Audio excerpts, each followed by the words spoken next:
Assalamualaikum warahmatullahi wabarakatuh. Halo guys. Perkenalkan, nama saya Faiza Azhara dengan NIM 2014-08-0019. Jurusan Tadris IPA Fisika A 2020, Fakultas Tarbiyah dan Keguruan UIN Imam Bonjol Padang. Video ini bertujuan untuk memenuhi tugas mata kuliah biologi umum oleh dosen pengampu yaitu Ibu Dr. Mulyasari SPDM. Baiklah, kali ini kita akan membahas materi pertama yaitu pendahuluan. Subtopik pertama membahas mengenai kedudukan biologi dan hubungannya dengan cabang ilmu IPA yang lainnya. Kedudukan ilmu biologi dengan ilmu lainnya sejajar karena saling melengkapi satu dengan yang lainnya. Dalam ilmu sains, kedudukan biologi terkelompok kepada ilmu murni atau pure science. Keterkaitan biologi dengan ilmu lain seperti arkeologi, sosiologi, fisika, dan biokimia. Untuk subtopik kedua yaitu tentang perbedaan organisme hidup dengan benda tak hidup.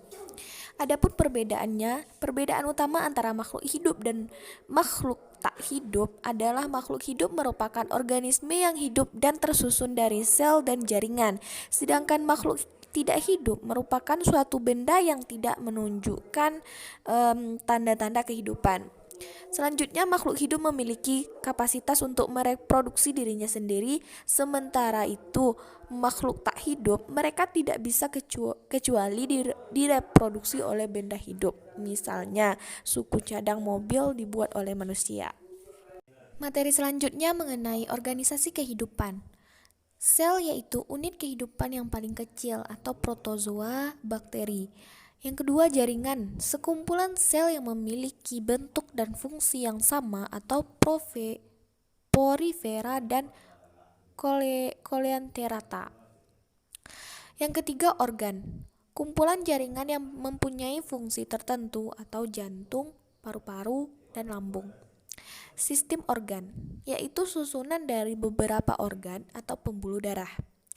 Individu, tubuh manusia. Dan terakhir, populasi, komunitas, ekosistem, dan bioma. Subtopik selanjutnya yaitu mengemukakan contoh keragaman makhluk hidup. Keanekaragaman tingkat genetik terjadi karena adanya keanekaragaman susunan gen. Contohnya, perbedaan tipe rambut, ada yang ikal, ada yang lurus, dan ada yang keriting. Yang kedua, keanekaragaman tingkat individu atau spesies, yaitu adanya jumlah dan variasi dari jenis-jenis organisme. Contohnya, Archaea atau palem-paleman. Selanjutnya, keanekaragaman tingkat ekosistem, yaitu setiap ekosistem mempunyai keunikan dari ciri khasnya sendiri-sendiri. Contohnya gurun, laut, dan hutan hujan.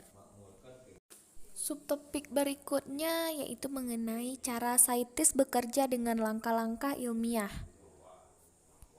Dengan melakukan beberapa hal, yaitu yang pertama, metode ilmiah adalah suatu metode atau cara untuk memecahkan suatu masalah dengan langkah-langkah tertentu. Langkah-langkah dari metode ilmiah ini terbagi atas beberapa langkah, yaitu yang pertama, merumuskan masalah. Ilmuwan melakukan pengamatan dan membuat hipotesis.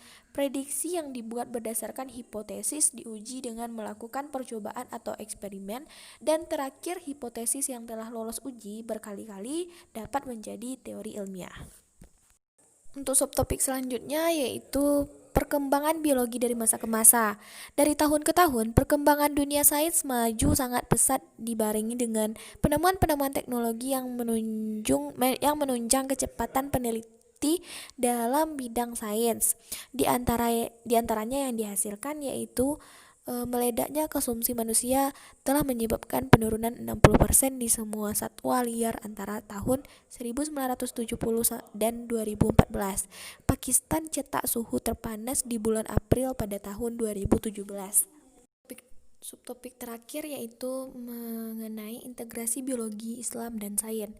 Integrasi yang diharapkan antara ilmu agama Islam dengan sains yaitu adanya integrasi yang ketika kita menjelaskan tentang suatu materi ilmu agama Islam dapat didukung oleh fakta sains dan teknologi, begitupun sebaliknya.